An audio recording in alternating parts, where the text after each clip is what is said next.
And you're welcome back to the show. Now let's get right into our Lagos studio where I am now joined by my guest who needs absolutely zero introduction, Uzor Arukwe. I am so happy to see you. Look at us here. Look at us. You are here now with me. After I've chased you and chased you and chased you, how do you feel for stressing me? Yeah, I'm so sorry. I really apologize for this. I really do. I really do. I'm sorry. Well, it's great to have you here, Uzor Arukwe. Let me start by saying, what's your, over the last 1 year, let me start with that. If you want to assess your career over the last 1 year, how would you assess it? I would say very, very intriguing. A lot of things happen over the course of 1 year, a lot of highs and lows.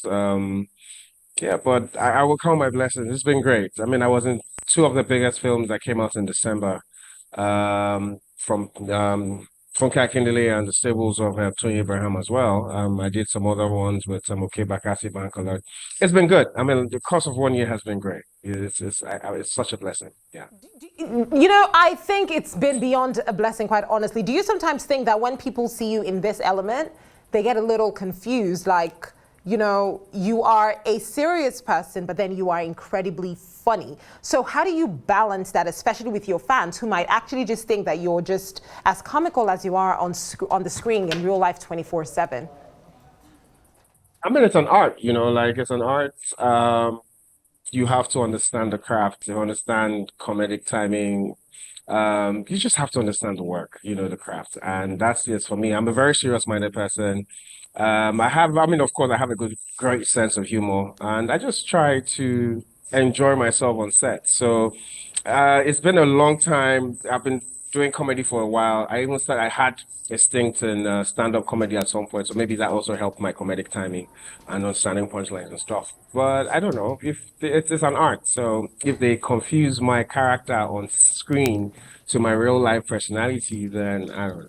I guess I'm doing a good job. Yes, you definitely are. But sometimes, Uzor, right, it feels you just hit us. Like Uzor Arukwe hit us and then he just, what I'm trying to say is, what's your upcoming story, right? Walk us through how you started before you got to this point, because I feel like sometimes when people research your name and your character, every single project you've done has been fantastic. So it's very important to, just let people know how you started. So for you, how did you get into this Nollywood space? What was your first film? What was your first audition? How did you even find that voice that you have now created a niche for yourself in? So first off, thank you for the question. First off, I've been doing this for a long time. From primary school. I started off being a dancer. Uh, I, you know, Dance being one of the hobbies that I, grew up with in primary school. From secondary school, music came into it. I started singing as well. And then art, drama, started, I started finding love and passion for drama and art and performing arts and everything professionally. So back in the day in secondary school, we used to get and graduates from the University of Port Harcourt. So I went to Nigerian Navy Secondary School, Port Harcourt, and we used to get undergraduates and graduates from the theater department to come and teach us and train us on stage performances and stuff like that. So it was very thorough. It wasn't like it was just one of those things. I was in the literally debating and dramatic society of the Nigerian Secondary School Port Harcourt at the time. And they would come and train us on stage acting, stage performances, and all of that. So my love for the art, for performance, started off on stage. And then I realized that I could sing, dance, and act, and then I could do all three of them on stage. So that was where the love and passion for this entire thing started. And then I went to university. Well, my parents didn't want me to study theater arts or mass communication, which was the first two things that I actually wanted to do. So my father's an engineer, my mom is a teacher, so they didn't want me to do any of these things. So my dad's an arts inclined stuff. So I had to study economics. Yeah, I Mm. studied economics, which was really tough. I have no economics in my blood. There's no economics or social science flowing in my veins. So it was really tough. I have two degrees in economics, one in a BSc in economics and a B.Ed in economics, blah, blah, blah. Anyway, and I have an MBA as well. And then I just kept working on my craft.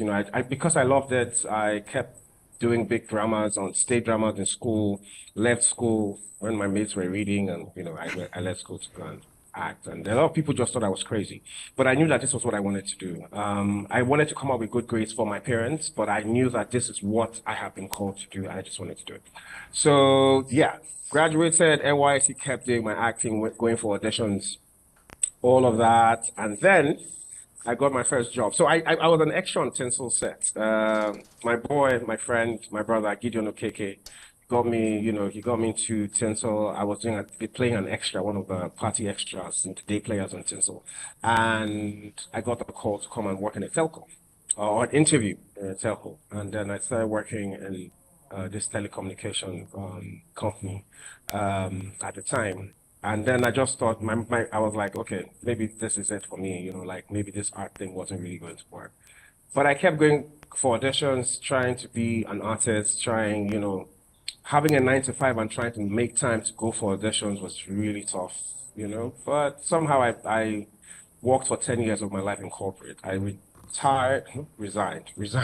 I resigned in 2018 to do this professionally. And yeah, so 2018, in fact, I left my last job, the job before I got that call, sometime in April of 2018. I didn't have no job. Nobody was calling me for anything till about August.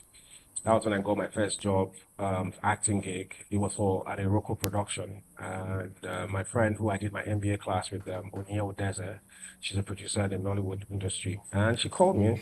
I didn't even know who she knew who I was in class then. She just called and said I should come in. So yeah, so August 2018 till now. So I just told God when I got that call to come and do that film in 2018 for Iroko. Onye was producing, I said, if this is what you want me to do, I need you to show me a sign because I'm very discouraged. I don't know what else to do. And somehow I got my two nominations from two films that I did that year and the following year for size, the film I did called Size 12, and then Yours movie, Yours film called Smash. So I was nominated for comedy, best supporting actor in comedy for in 2020, I believe. Yes. So that was all the sign I needed. And I just, since then I've not stopped. I've just been pushing. My first film ever, I never got paid for it. It was a film I did in university in 2006. It was a Christ Embassy movie called Tony Fishburne. It's on YouTube now. I didn't get paid a dime. So yeah, it's been a roller coaster, but I thank God. It's definitely been a roller coaster. So in all of this, because I feel like while you play different characters, they're setting people, like Uzor Arukwe, the lover, the very emotional husband, and then Uzor Arukwe, the businessman. I find that, I know you're from Abia State, correct me if I'm wrong. No, no, that's something I need to correct. I'm from Imo State, Oh, actually. you're I from don't know Imo why. I State. don't know who. I'm from Exactly, Imo because State. Yeah. there's your Wikipedia says you're from Imo, and then there are a lot of biographies about you that say you're from Abia. So I'm Yeah. like, what's the No. relation there? What's the connection? What's the confusion? Okay, so the confusion is actually had my first degree in Abia State University. That's where I had my first degree in economics. So, but I'm from Imo State. I'm from Unkwere, local government area in Imo State. But my first degree was at Abia State University. So I think maybe because of my schooling, a lot of people just thought that I am from Abia State. So basically, for every character that you embody that becomes you, would you say that there's a part of experience that plays a role in how you dramatize these characters, or would you say it's just an off the spur of the moment character? Whether, like I said, it's the comedy part, or it's the love part, or it's the angry Uzor that is gonna kill someone. What would you say? It's all experiential, or it's on the spot? Very experiential. Okay, so Kachi, so acting has techniques, right? And I use different techniques for different films that I do. depending on how deep I want this character to be.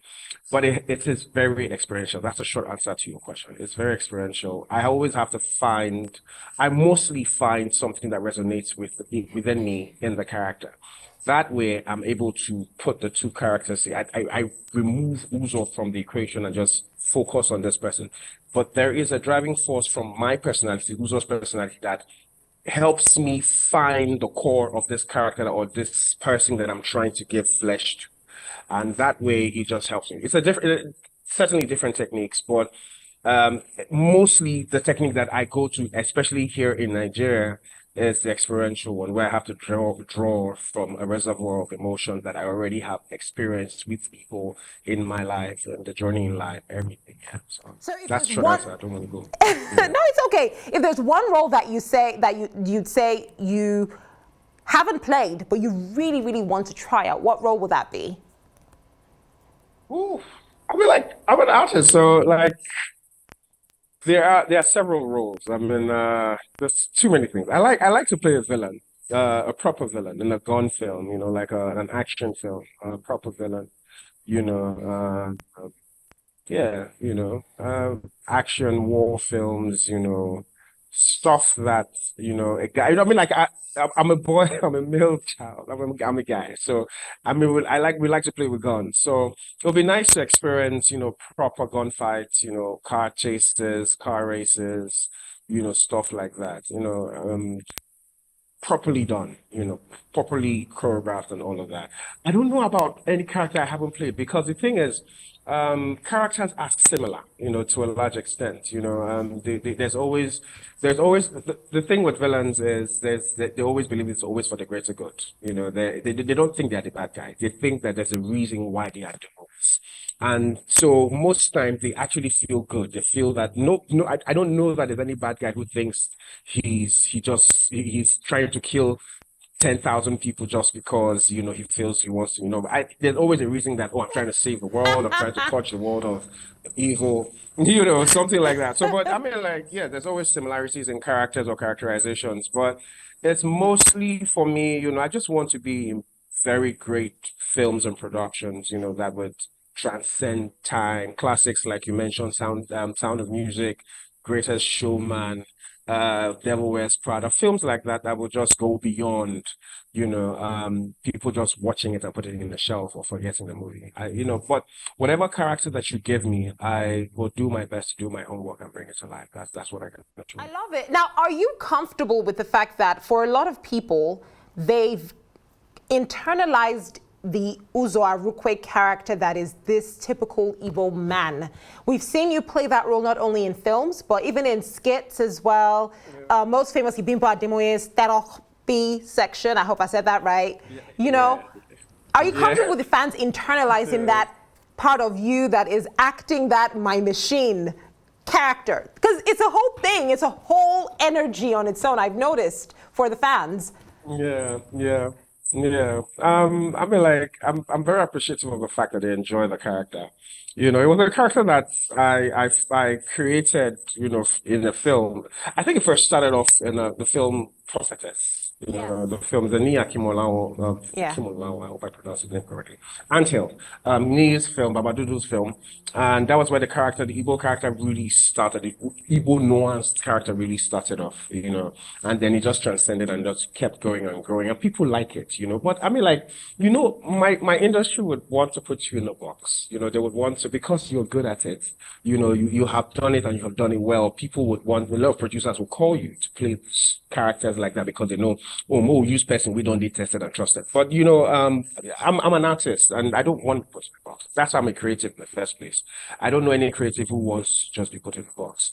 I appreciate the fact that they love the characters that I have created, but there are too many things that I can do. My first nomination from Saiso was actually a Yoruba character. I played character Chide. And yeah, so whatever it is, but I'm very grateful. Well, let me just put this out there, Uzor, that I hope that you get more roles, and I pray and I know that you will do more, but I'm never gonna complain. But I get you, and I want more roles for you, but I will never in my Yeah, life yeah. get tired of seeing you call a woman my machine. I'm sorry. That just killed me. Thank you, Kachi. Thank you so much, man. Yeah, thank you. That must just made my day. Just I'm really No, but happy that people like you, big fan of your work as well. So for people like you, I mean, to tell me that you appreciate the work that I have put out, I really appreciate it. Such a blessing. Thank you. shifting gears now, there's been a surge in YouTube productions. And the reason why I bring this to you is because I want to know your thoughts about it. What do you think the reason for that is? I know there was an interview you had where you spoke about the importance of actors getting better pay. And I had this conversation with Jide Kene, and we spoke about the pay aspect of people now deciding to, you know what, if I can shoot a movie in 3 days, and I can do like 10 movies in a month as opposed to shooting one movie for 6 months, then that's part of the reason why this YouTube industry is now surging. But what are your thoughts about it? What do you think about YouTube productions? What do you think its role is in the growth for Nollywood? Is it helping? Is it drawing us back? What are your thoughts on YouTube productions? Ooh, man, as a practitioner, it's a very difficult question to answer, because it's putting food on a lot of people's tables. I give you, I must be very honest with you. A lot of people are eating from it, both crew members and actors alike, and then the producers, and then the executive producers. So it's feeding a lot of people. As an artist, however, art takes time. And anybody who knows me knows that I'm a big advocate for creating art that will last. I feel like we have gone past the level of rushing rushing filmmaking. Filmmaking is a craft that takes time. It's very collaborative. Everybody has to, the synergy has to be right. I don't, I feel like, yes, it's working and it's feeding people, and I'm not going to downplay that because pays me. I have done a lot of YouTube films. But as an artist, I want to be able to do films that are properly cooked, properly done. Time, we've put time and money into it, and then we've created something that would outlive us as artists or as actors, and yeah, but in the role of Nollywood, yes, it's paying a lot of people, it's putting food on a lot of people's tables, it's feeding a lot of people. It has come to stay. The thing with we Nigerians, is that whatever we put our hands on, we will do it better than every other person. And or we'll do it more. I don't know if we do it better, but we'll do it more. And yeah, so now that we have found out that, I think the major thing for us, filmmakers, is not just the fact that they want to put out, and I stand to be corrected, but they want to earn in dollars. They want to earn in foreign currency. Yes. I think that's the catch. Yeah. And that's mostly because of the hardship in the economies, in the economy of the nation. Not because of the art in itself, but because of how passionate I am about the craft. I don't know that. I mean, I want to join the bandwagon. I want to be able to make as much money. That is why I'm also one of the people who speak up about our pay, but as much as, yes, I'm just trying to be very, very Yeah. diplomatic about because I'm a practitioner. I just thought I want I want to, I'm trying very much not to shoot myself in the foot. So I'm trying very much to enjoy it. It has paid me, but I want us to be able to make films that would outlive us. That's it. I don't think that as an actor, if I'm going to make a film, I want to make a film that resonates with me. I want to make a film that I'm proud of. I want to make a film, I want to tell stories that I would be proud of, not just making stories just because I want to earn money. It's one thing, I want to earn money, but I also want to tell stories that resonate with me. Yeah. All right. All right. Well, I definitely respect that. And I think it's the same sentiment across board for every conversation I've had about this. Well, Uzor Arukwe, Yeah. we can never get tired of seeing you on our screens. I've got to say a big thank you to you for taking the time out to have this conversation with us, on this exclusive conversation on Rise 360. Thank you, thank you, thank you. And we're looking forward to seeing what you're going to be up to next. Do you have any other projects on the pipeline? Anything that's coming out in the nearest future that we might want to look out for? Oh yeah, I've been working. There's this film. I can't wait for it to come out. It's called The Streets. It's a crime series. I play a supporting character on that one. There is also a film by Ant Hill Studios as well called The Criminal. It's also in the works. There's a couple of other stuff that have been cooking, and I just can't wait to see it. Absolutely. Well, thank you so much again for joining us, and enjoy the rest of your day. That was Nollywood actor Uzor Thank you so much, Arukwe Kasia. with us on Arise 360.